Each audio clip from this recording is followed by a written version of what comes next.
The other type of problem that you might find yourself in need of solving is the ones that give you lots of information about the sides, but not about the angles.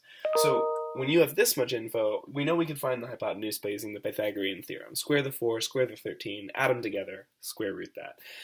That I trust you to be able to handle on your own.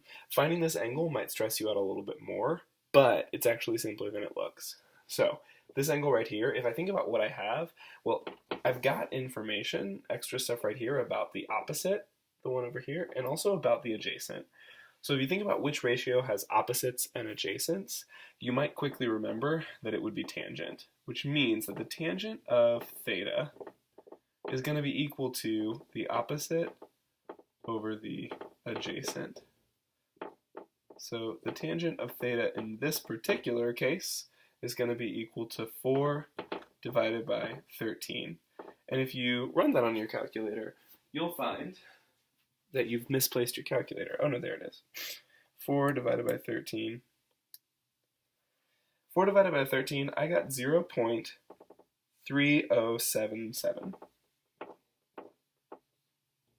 And so there are a couple ways you could do it from here. I could just start typing in tangent of random angles and guess, like this looks small, so I might guess maybe like 25 degrees. If I type in tangent of 25, I get 0.466. So I probably am going to need to do something a little bit less. Maybe I'll try tangent of 22. I got 0.404. So like this will work. It's just going to take a long time for me to like keep going until I guess the right angle measure that gives me 0.3077. But the other thing that I can do is I can use this to like reverse look up. Hey, tell me what angle has this tangent.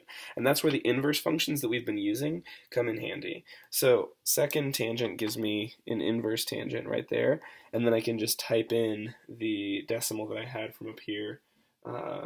0.3077. And when I look that up, it gave me the answer 17.1. So I would say that that is 17.1 degrees. And that actually makes a ton of sense because if this is 17.1, then the other one would be 90 minus 17.1, which is 72.9. And it makes sense that the big side, 13, would be across from the big angle, and the small side, 4, would be across from the pretty small angle. So, like, this is a reasonable answer, and I'm happy with it.